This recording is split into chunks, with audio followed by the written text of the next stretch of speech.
Good evening, everyone. It's a minute or two past 5. Please accept our apologies for our tardiness. We begin tonight with the Education Committee and Ms. Benbour. Okay, thank you, Dr. Trahan. I'd like to call to order the Education, Technology, and Policy Committee meeting, and we'll start with invocation and pledge. Mr. Ford, would you do that? Please stand.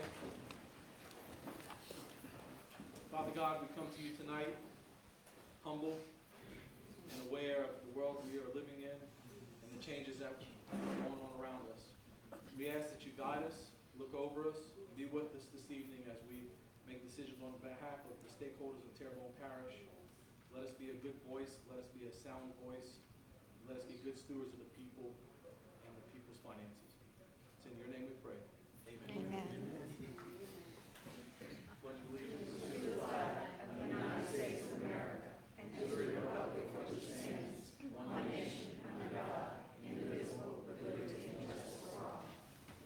Thank you, Mr. Ford. Let it be noted that present are myself, Mr. Ford as vice chair, and Mr. Crowdis as board member. Also present are Mr. DeHart, Dr. Trahan, Mr. Voisin, Mr. Lagarde, and soon to be joined by Mr. Hamner and Mr. Harding. Also the superintendent and members of his staff. Tonight we start off with, well, actually all of our items are informational, but the first one up is Bayou STEM, the Bayou STEM program. Good evening, everyone. Dr. Christy Landry, is she here? She says she is not a doctor, but she did appreciate The title? yeah. Okay. I'm going to contact Fletcher and tell them that they're not paying her enough. So it is. She is the director of Bias STEM through Fletcher, and she's going to do a very short presentation for you guys about her work at Fletcher. Thank you. Hi, Christy. Hey, Debbie. I do appreciate the promotion. Sure. You guys can hear me okay? All right, good afternoon. So for those of you that are not familiar with the Law STEM program or Bayou STEM, I just wanted to give you guys a little bit of a background on what that program is. So we are actually a state-funded program that was built out of Legislative Act 392 back in 2017. And the state at that time formed a STEM advisory council to address the needs of STEM programming across the state of Louisiana. And the council's answer to the problems we were experiencing was to develop a series of regional STEM centers that are tied into the labor markets across the state, with each labor market having a STEM center designated to it. So we are Region 3, Assumption, Lafourche, and Terrebonne parishes. So our goal as a regional STEM center is to address the needs of our coverage area while working with the other STEM centers across the state of Louisiana to bring Louisiana forward, not just our regions. But we know that things that happen here in Southeast Louisiana are not necessarily the same things that are going on in Lake Charles or in Shreveport or in Monroe. So we like to have our connected autonomy between the centers. We all have our own state initiatives that we try to pilot in our regions and then try to expand them out into other areas. One of the initiatives that we have adopted in Region 3 is something that we like to call our Rural STEM Initiative. So I've noticed over the past 2 years while I've been in this position, every time we offer summer camps, we get a lot of students from Thibodaux, we get a lot of students from the Schriever Gray area because that's where we're located. Students that are coming to us from Dulac, from Pointe-aux-Chenes, from Grand Isle, and even from Assumption Parish, traveling an hour plus one way just to get to summer camp. Even if summer camp is free, it's still a burden on the parents, it's a burden on the kids. Who wants to spend 2 hours in the car after you've had a really fun day at camp, right? So something that we're trying to do right now is actually take our summer camp program on the road. So we piloted in Assumption Parish this past summer, where we actually housed a summer camp in each one of our small communities in Assumption. We had one in Belrose, Pierrepart, Bayou Lourdes, Napoleonville, and Labadeville. And the majority of those camps were well attended for the number of spots we had available, students that we would not have seen otherwise.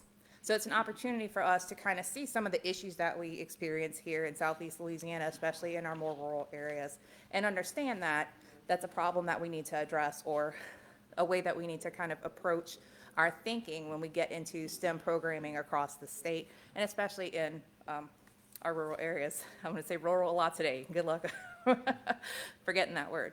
So the picture I have up here for you guys is just to kind of show you the non-regional STEM centers. I did say we have them all tied to the regional labor markets. Of course, the New Orleans and Baton Rouge labor markets are pretty large, so we actually split that off into a 9th STEM center up in Hammond, covering the northeast, or well, the northeast toe of the boot. So if you want more information on LawSTEM, who's on the advisory council, and to keep up to date on LawSTEM proper, I do have the web address for the LawSTEM website up there. We also have our own Bayou STEM website. That's the QR code if you want to scan that. And you can go to our website. It's not the best. We're still working on it. Technology is the hardest part of STEM. So we're trying to get that up and running and at the place where we need it to be.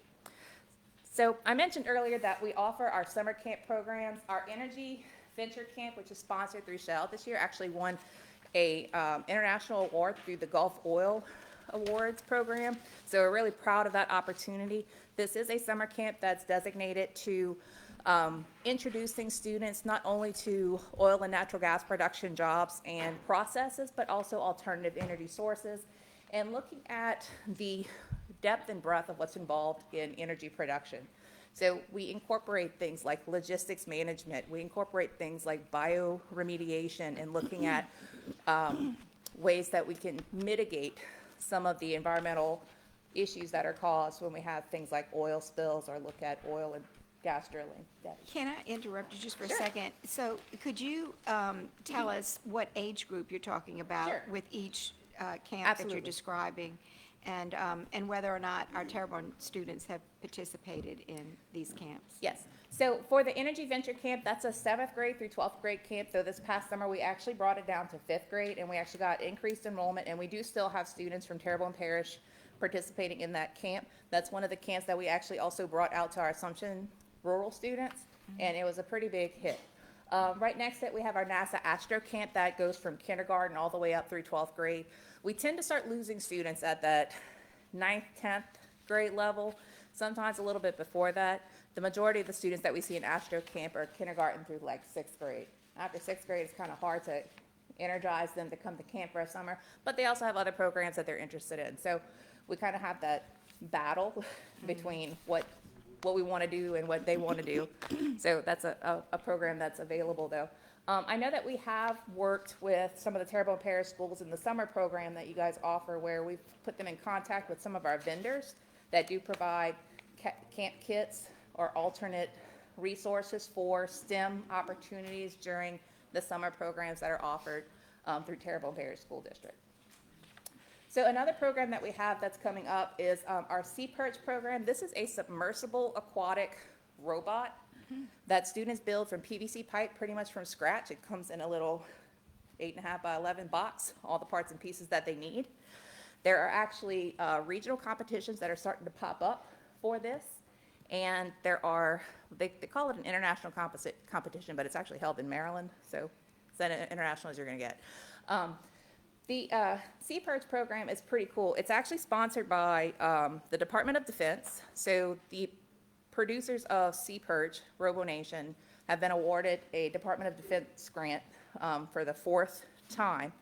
And during their 3rd iteration of that grant, they reached out to the LawSTEM centers, and they gave us about 50 kits for each center to distribute in our regions. So we're trying to put those out into our schools if the schools are able to take advantage of those. I know it's kind of hard to integrate things into programs that are already established, but if we wanted to add on after-school programming or clubs, this would be an opportunity for a STEM club, a robotics club, or something similar.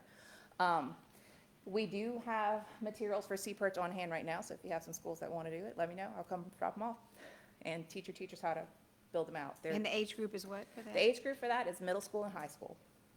So 4th grade-ish through 12th grade. We've done this with Girl Scouts as young as 3rd grade age.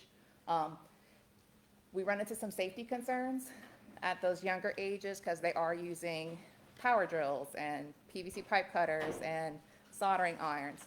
So watchful eyes are important, but we go through the importance of safety when working with stuff like that. We are also going to be starting a first robotics competition team through the STEM Center. Right now, we are offering this as a community-based club team.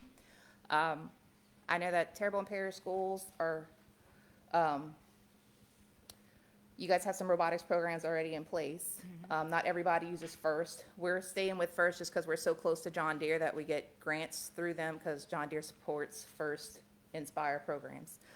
So this is an opportunity that we can eventually build into Terrebonne Parish Schools if that's something that students are interested in. We are hosting a FIRST LEGO League qualifier in about 3 weeks, December the 9th at Fletcher. And we do have some Terrebonne Parish schools that are enrolled in that, so go teams.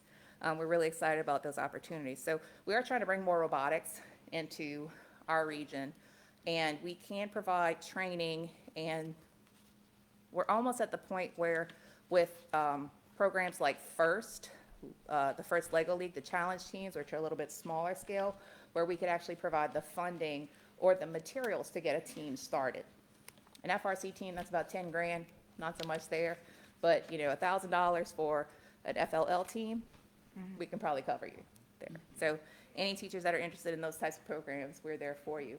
So in addition to these extracurricular or club-based programs and summer camp programs, we also do a little bit of dabbling in curriculum design and curriculum development. We are working with Nunez Community College and QIPRA, the Coastal Wetlands Planning and Protection Restoration Authority, the feds, to develop these virtual field trips of different barrier island and coastal restoration projects that QIPRA has been strongly involved in. They do come with free curriculum and lesson plans with hands-on activities that are available to teachers. All you have to do is go to the websites, download them, you have that material for you. We've worked with a vendor to package the materials for those activities, so those are available for purchase too. And we have offered professional development opportunities for our teachers to learn how to implement these lessons and integrate them into their classes. And this is just kind of an extra. For Computer Science Education Week, which is December 6th through 12th, in conjunction with our first LEGO League qualifying event, that competition event, we're actually hosting a recruiting day and a hands-on robotics training for 2nd graders through 12th graders. So this is going to happen concurrently from 10 o'clock to 1 o'clock on the Fletcher campus in Schriever. So we're going to have a couple of computer-based and coding-based opportunities for students to work with our LEGO robotics. And at the same time, we're going to be recruiting to build up our FRC team, the competition team. So we're trying to recruit some high school students into that. So we'll have some FRC teams from across the state there available to answer questions, talk to parents, talk to mentors, talk to students about what the expectations are if you do join that team, what it looks like on a week-to-week basis, what it looks like on competition day, just so that they're not going into this blindsided.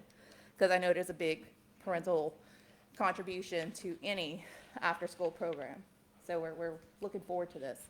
We don't only focus on our K-12, we do actually have a some reach into the collegiate realm too. In the handouts that I put in front of you guys, there is one for our Coastal 101 program. So this is a course that we have developed in conjunction with Terrebonne Parish Consolidated Government to introduce people that are probably of high school age, I'd say 17 to 18-ish, all the way up through, as long as you're old enough and feel like you're comfortable driving an airboat-ish and you want to get into coastal restoration work, we will train you kind of position. So it's an introductory course. So we kind of highlight some of the job fields that are involved in coastal restoration. That's a pretty important thing for us here in Terrebonne Parish. So basically all across southeast Louisiana, we're losing land all the time. Hurricanes come up. That's always a scary event. So the potential for a job in coastal restoration is going to be around for a while. Okay, so we want to make sure that people are aware and apprised of opportunities that are there for them. This class is offered as a scholarship-based course. We do have funding to pay for people to enroll in it. It comes with an OSHA 30 certification. It comes with a green infrastructure inspection certification. We are actually working really hard right now to get airboat training, safety, and piloting established as an industry-based credential. In fact, we actually took our airboat off of the trailer today in the side yard behind Fletcher and rode it around in the yard, which is why I'm covered in mud. But it was a really great experience, and we're happy that our boat still works. So just to kind of wrap everything up, we do have some computer science professional development opportunities coming up through some of our partner programs. Region 2 up in Baton Rouge is launching their Ignite program for K through 5th grade computer science teachers. It's a training program available to any teachers that are interested in learning more about code.org, Scratch, MLBots, other types of robotics programs that do involve coding. It's free, and it actually does come with a stipend for the teachers that complete the 40-hour training session. Training starts somewhere between now and January, and it'll end in April, depending on what kickoff session you join. We also have ambassador training for that. So for the ambassador training, you can actually be outside of K through 5 if you're a high school computer science teacher and you're just interested in helping teach other teachers. There's a increased stipend or an extra stipend for the ambassador programs. So if you're interested in joining that program, shoot me an email. I'll hook you up with the right people. We also have a praxis training for computer science that's being developed by our partners up in Region 9 out of Hammond at Southeastern. So once that program gets launched, if you guys have any teachers that are interested in going through computer science certification, we can help them with that process. I mentioned already our robotics competitions. The FRC team, which we're going to be getting started in December, January, would have their first competition in April. So we have a very short runway, but I'm excited about it, and I think we can get some kids excited about it to be ready for that. And the Sea Perch competitions, that's the submersible aquatic robot, that has 2 competitions in April that are somewhat local for us. One's in Hammond, one's in Baton Rouge. Then our summer camp program, in addition to our energy camp and NASA camp, we're actually introducing 5. I think we're actually introducing 6 new camps. One focused around water and how to use water in different ways. So it's from physics all the way up to art. That one's really neat. We're also looking at introducing engineering. I don't know if y'all have read the book Hatchet, which is kind of a survival story. We're basing a summer camp on that, so you have to use your survival skills to get through all the concepts of that camp. A biology camp, which is very heavily field trip based. We're going to go down to Grand Isle. We're going to go out to the Lockport Boardwalk. We're going to go down to Lumcon, check out some of the marshes in those areas. As much as we can get students outside doing hands-on things in our area, that's what we're after. And then we also have a science fair camp, which is going to focus more on the scientific process of going through the iterations of designing an experiment, developing that process, gathering results, and presenting that data. So it's a pretty exciting and big summer for us. And I know that we have a lot going on. If you all have any thoughts, questions, concerns, we would be glad to hear them. I'm kind of a one-person show right now still, but we I do don't know have a how lot you're doing all of happening. that. That is I a don't lot. That's a lot.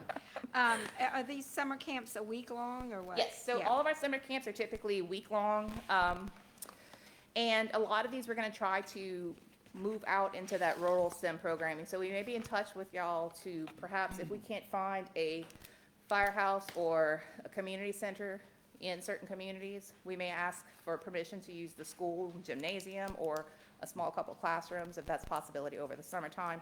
That's what we ended up doing for 2 of our camps last summer.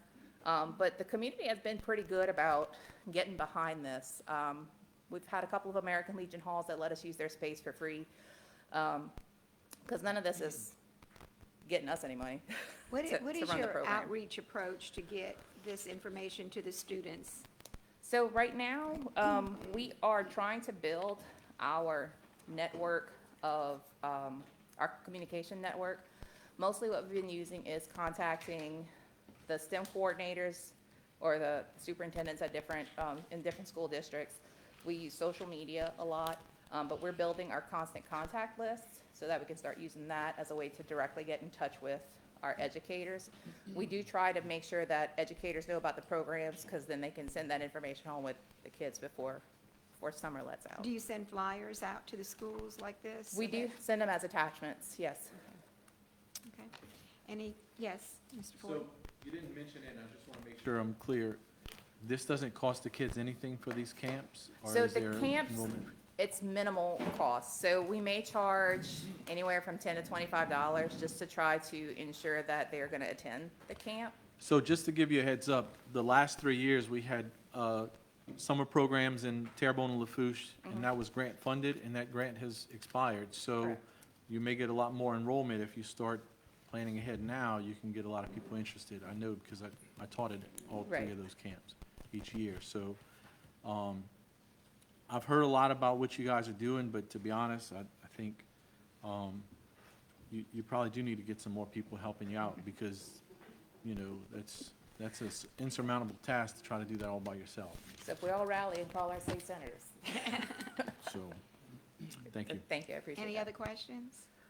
I'll just make it. Yes. Christy, thank you for presenting and all that you do for our kids. Whatever we can do, reach out to Sandra LaRose or Nathan Cotton, which I'm sure Will you've do, done yes. already. We'll help in whatever way we can. Fantastic. Thank you. All right, thank you so much. Thank you, Christy. Appreciate it.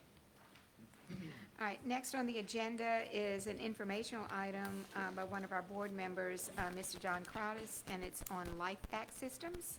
Yes, ma'am.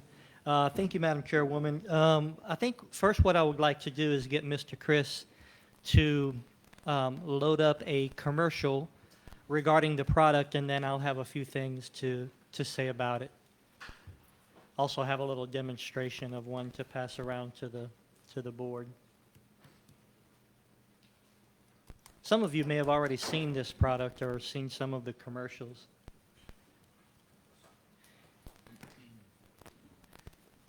Switch users. Is it going to run, Mr. I Chris? have to switch users. Oh, switch users, Logged in as okay. a different user. It's stored on here, but I All right. can't get to it. Well, while he's getting that, I'm going to go ahead and pass this around. Let you guys start to kind of take a look at it. It's called a Life Vac. It's a choking rescue system.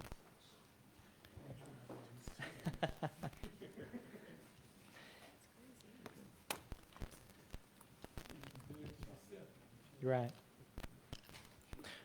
Okay, well, while he's loading that up, I'm going to go ahead and just say a few words about it. So, basically, I was introduced. Yeah, if you put that on the counter, where not your paper but the counter, and create a seal, and then you push down hard and then pull up hard, you'll feel the suction. Pull up real hard. You felt it suction? Okay. So, basically, thousands of people. Thousands of children die each year from choking. And one of the maneuvers that we're probably all familiar with is the Heimlich maneuver, which is when you get behind someone, okay, you get behind someone and, you place your hands in a certain position and you create a thrust, okay? Yeah, go ahead and What would you do when a child chokes? bring that. A, call 911, or B, rescue the child yourself. When you or a loved one is choking, time is critical.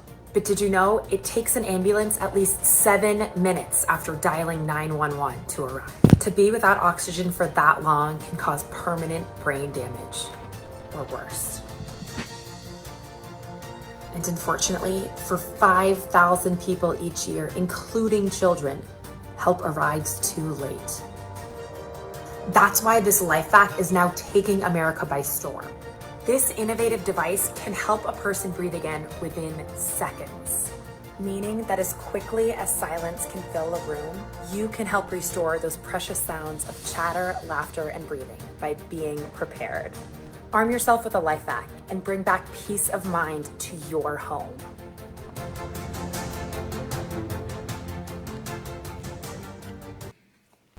All right. Thank you, Mr. Chris.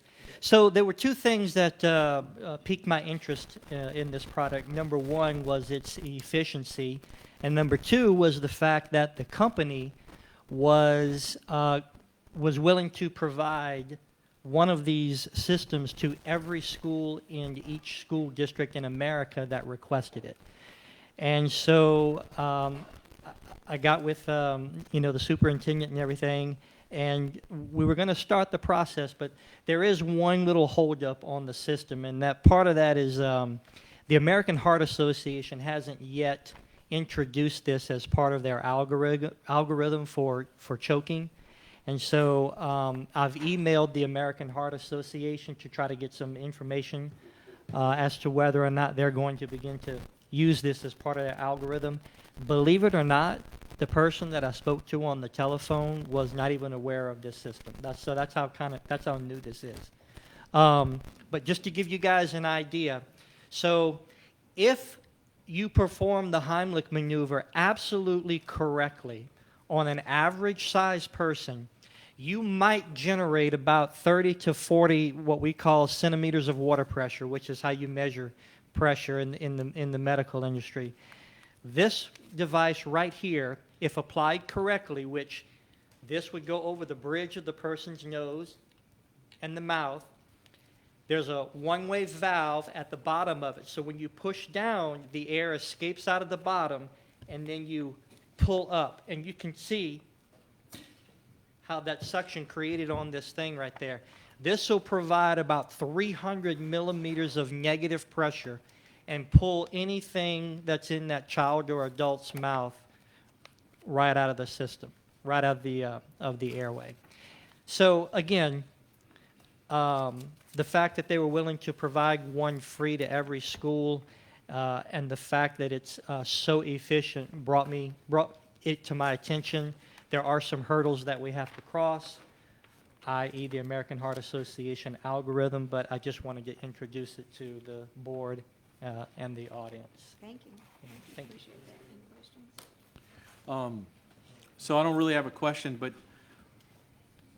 I'm familiar with the American Heart Association and how they cooperate with the government and CDC and all these other medical institutions. But I think as a school district, if it's something that, you know, we can potentially use to save lives, I don't see where we should be concerned with the American Heart Association. I'm not saying that we shouldn't, but, you know, American Heart Association is connected to the federal government, and we are a state entity. So, you know, school districts, although we receive funding from the federal government, we are not controlled by the federal government. So I think as a board, if we want to explore this, I think it's our prerogative to do so. I know it's been about 3 years now. I had a friend who died. She choked on a piece of steak she was eating. She was 35, 36 years old at the time. She left behind a couple of beautiful kids. And something like this could have potentially saved her life. So I don't see a problem with us exploring the idea of getting it at our schools. I agree. Okay, thank you again, Mr. Crowdis. Next is our departmental messages in a minute, and we're going to start off with Ms. LaRose. Good evening. Good evening.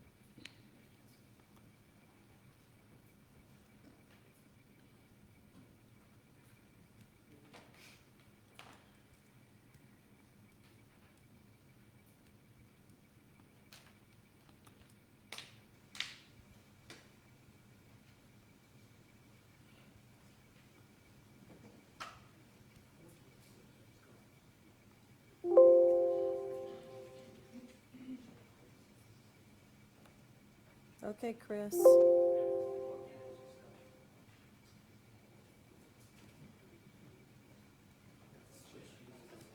Just put it on, I was going on Kim, because I didn't want to have to go through. All I need is a TPSD website, and I can start talking while you get that up. I can't talk and do it at the same time. Okay, good evening. We are going to just give you a little bit information this evening about some things happening in the curriculum department. And the first thing that I wanted to kind of touch base on again was, just put presenter. Okay, I just need to be on the Terrebonne Parish website. Thank you. From May last year, we came and did the PD on the spot and showed you those posters. They were 11 by 14 that we were kind of doing a trial on in May. Well, we have been doing them every month for all of the schools, and we give them to the principals at the principals meeting, and we're posting them on our Terrebonne Parish website so that people can refer back to them. So I'll show you that in just a little while. And then also, we have a section on the website for music.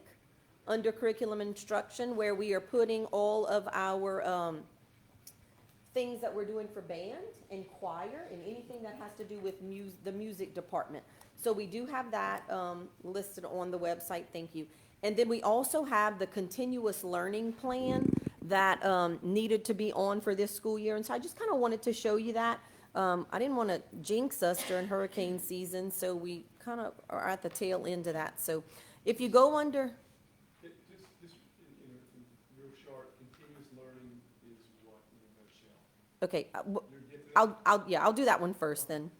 So if you go under departments and under curriculum and instruction, if you look on the right side of the screen, at the bottom it says continuous learning plan. And our continuous learning plan is the plan that we have come up with as a district in the case of any type of inclement weather or some kind of unforeseen circumstance that would cause us to be out of school, whether it's a day, 2 days, 2 months, or whatnot. That plan is on the website for everyone to see. And so I'm not going to go through the whole thing with you, obviously, but I wanted you to know it's under curriculum instruction on the right side under continuous learning. And if you look at the table of contents, you're going to see that it's short-term, it's medium-term, it's long-term plans. It has district expectations, and everybody from us all the way to the families who would actually be carrying this out. And of course, we have asynchronous and synchronous learning. We talk about the devices that we'll send home with kids. We talk about the Google logins so that parents know how to help their children to find what they need. And even down to the messages that we're gonna send out in case something would happen and we have to leave school in a hurry. And principals all have a copy of this. They know where to find it. They've reviewed it at school and continue to review it so that if something happens, everybody knows the steps they have to take so that we can flawlessly continue with education while kids aren't on our physical campuses. Okay? Question. Ms. Yes. Rose? Yes, ma'am. This is dependent on parent access to the internet and a computer, right? Yes, For them to ma'am. get to this. I remember after Ida, we were a month out at my house with no internet and no access to a computer. Right. Well, in that case, we weren't able to have continuous learning at that point. But once we were able to get hotspots and everything out to the families, then we were able to go on with this plan. But yes. Yeah. Okay, so that was the continuous learning plan. Then in the same place, under departments, curriculum and instruction, you'll see that we have a newer this year music section. And under music, we have all of our music newsletters, which have been going out each month, starting September, October, and November. Like this November one, just recently went out yesterday on November the 13th. And I'll just click on one of them just to kind of show you, because I know I'm going over my minute.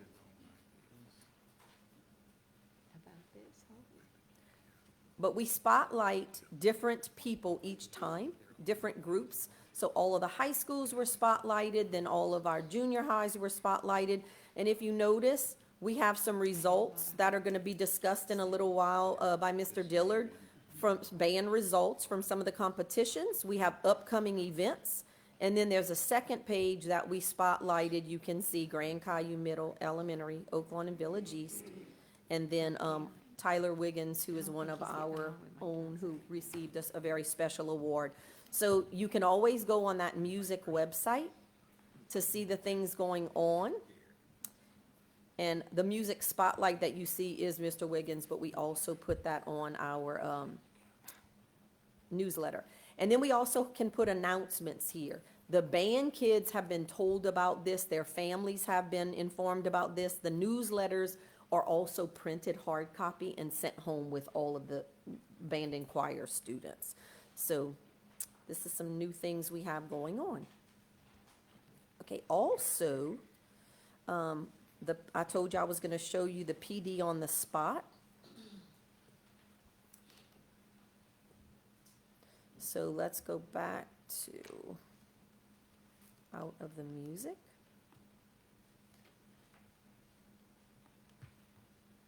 Okay, so again, we're in curriculum and instruction, and at the bottom of the website, on the blue line, you see TPSD PD on the spot.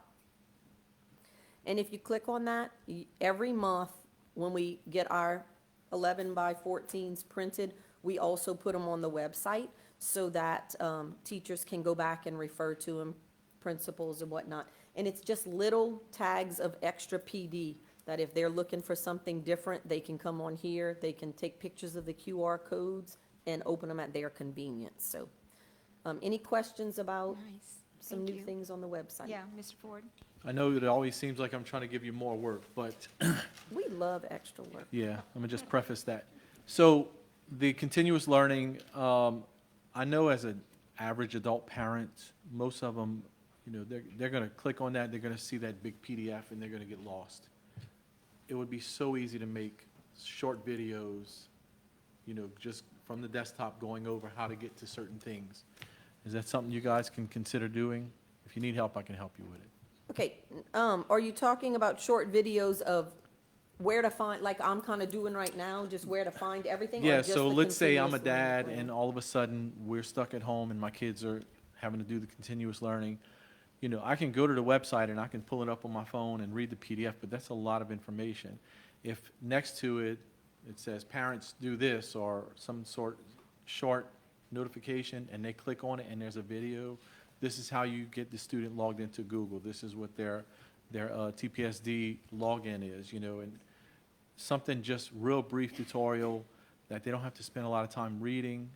A lot of our parents are not the type to go and read that and understand it or have that much of an Definitely. interest in it. So maybe just do short videos. It would be real easy to do. We can definitely do that, and we can post it in the same spot. Ms. Rose, there's a part of the plan that you click on, and it goes directly to videos that show parents how to log in. It's a link in the PDF. It is linked in there. It's, Does it's it say click from, here? it's from before when we had to leave. Same thing. And Tricia Corbin did some little little different segments. Same So- thing. Parents click here type thing? Okay. Yeah, but we can pull them out and put them where they're a little more noticeable. Okay. Especially because most people are going to use their phone. So as long as the website is phone enabled and click is there and it maybe sends it straight to YouTube or whatever, wherever the video is hosted, but I think YouTube's a good idea because then it brings them to our YouTube page and maybe they subscribe and keep abreast that way. Yeah, that's easy enough. All right, thank you. Okay, any other comments? Thank you, Ms. LaRose, appreciate it. Welcome. Next up is Mr. Alton Johnson, and he'll talk about principal meetings, data dives, and follow-ups. Good evening. So the last time, in my message in a minute, we talked about instructional leadership teams where principals developed and created actions and goals to look at their data in order to, start looking at deficiencies and where they can improve their school. And so what we've been doing as a connection from that, each principal's meeting, we've been doing data dives to look at that actual data to support our principals in seeing what they can do to improve the scores, the progress of their students. So we do that at the principals' meetings. The last one, we did a data dive. The next one, what we didn't do is bring the principals in. We put them in groups, and then they share their ideas and their actions that they created with their peers. So this has been working well. We will continue to do that at each principals meeting, and I call it a principals meeting with a purpose. So that's what we're doing to support our principals at this time. Thank you very much. Any comments or questions? Thank you, Mr. Johnson. Yes, ma'am. Next up is Mr. Dillard. His discussion will be about the 2023 Louisiana Showcase of Marching Bands and the competition results. Good afternoon. Afternoon. I want to share with you guys the 2023 Louisiana Showcase of Marching Bands contest results. Starting off with the Eleanor Patriot Brigade, they rated excellent in percussion ratings. They rated superior in drum major ratings, superior in auxiliary rating, and excellence in overall band. The H.R. Bourgeois Marching Sensation from Brave Reservation won sweepstakes, which means they had all 1 ratings. Percussion rating superior. Drum major rating superior. Class 3A drum major, first place. Overall caption winner of the day, drum major. Auxiliary rating superior, and overall band superior. The South Terrebonne High School $1 Million Band from Gatorland, percussion rating superior. Drum major rating also superior. Class 2A percussion, first place. Class 2A drum major, first place. Auxiliary rating superior, and overall band excellent. The Terrebonne High School Crimson Pride placed top 10 as 6th place. They also won all the sweepstakes, which is a 1 rating. Percussion rating superior, drum major rating superior, class 3A overall band, 2nd place, auxiliary rating superior, and overall band superior. So these are the results of the 2023 Band Showcase Contest. That sounds wonderful. Because I'm not familiar with it, so these superior ratings on different elements of this is like only one school gets a superior, or can multiple schools get superior? Any school that meets the criteria can get superior Okay. in each different category. Okay. So, thank you. Anybody else? I think it's notable that H.L. Bourgeois, although they weren't in top 10, they were number 11. But this is exceptional because there were 3 bands that came down from North Louisiana and Texas and out in Mississippi to compete. And those bands weren't typically in there because they're powerhouse bands. So the competition was extra tight this year. It was really a good competition. And the fact that Terrebonne was 6 overall, that is exceptional as well. So it just goes to speak about the talent we have in South Louisiana, not just Terrebonne, Lafourche as well, but, we have such a big concentration of talent here. We really have a need for, a little more robust, performing arts program, hint, hint, wink, wink. So I'm looking forward to what's to come here in Terrebonne Parish. Thank you. Thank you, Mr. Ford. Thank you, Mr. Dillon. Appreciate it. And next is Ms. Cheryl DeGrees, and her presentation is about migrant and Kenny Bento And programs. Ms. and Benoit, programs. Ms. Benoit, while Cheryl prepares, just special thanks to our band instructors for just working so diligently with our kids, and kids as well for doing such a Absolutely. fine job preparing for this pinnacle of their season, and results are Yeah, it shows. outstanding. Yes.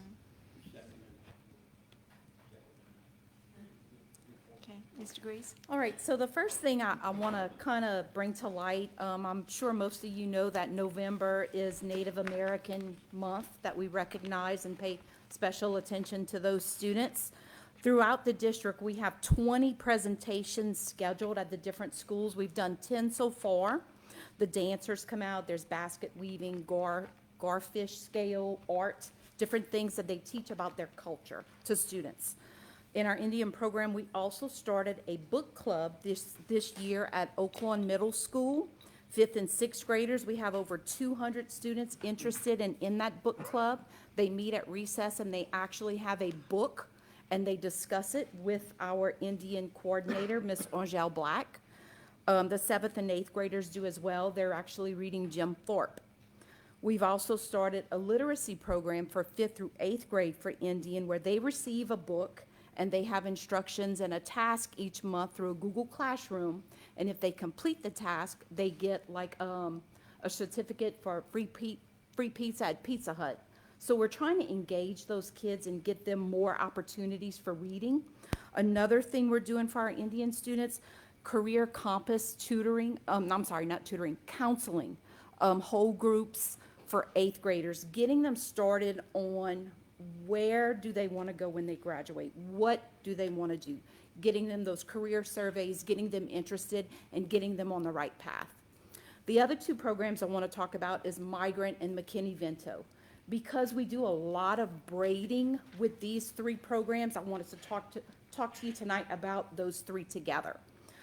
In fact, Indian, we have over 1,500 students in that program. We've increased our numbers since last year. We've paid special attention to getting those 506 forms in to identify those students because we're paid by student and we can offer more services if we are identifying more of those students. Our migrant program, we currently service 340 students in that program. Our McKinney-Vento program, we have over 1,500 students in that program. So the three of these programs, we're servicing over 3,000 kids. Tell us what McKinney-Vento is. McKinney-Vento, those students that are homeless, displaced, okay? Also our foster care students as well, okay? But when you think about it, that's 3,000 students out of what, 15,000? So that's about 20% of our student population that we are trying to meet and provide additional resources for. Some of the things that we do for those programs, we have ELA and Math LEAP workbooks for 3rd through 8th grade, as well as an algebra one for 9th grade. ACT workbooks and graphing calculators for our 10th graders. Challenge Island STEAM camps. If you're familiar with Bricks for Kids, same kind of thing, but it's now Challenge Island, where we have one each month at those schools that have high numbers. They go in, we go in with the coordinators and do an after-school activity from 3:30 to 5 with those kids. Another thing we're doing is college and career field trips. Last year, they went to Nichols, and they went, I can't remember the place of the business, but it was in New Orleans. We're going to do the same thing again in the spring with those students, take them as well. We do one for college path and one for career path. We provide seasonal tutors for K to 6th grade and counseling assistants. We also have a federal counselor that we have this year and last year that's actually helping to meet some of the needs of these kids more than just what's going on at the regular school, but able to provide additional services and hook them up with what they need.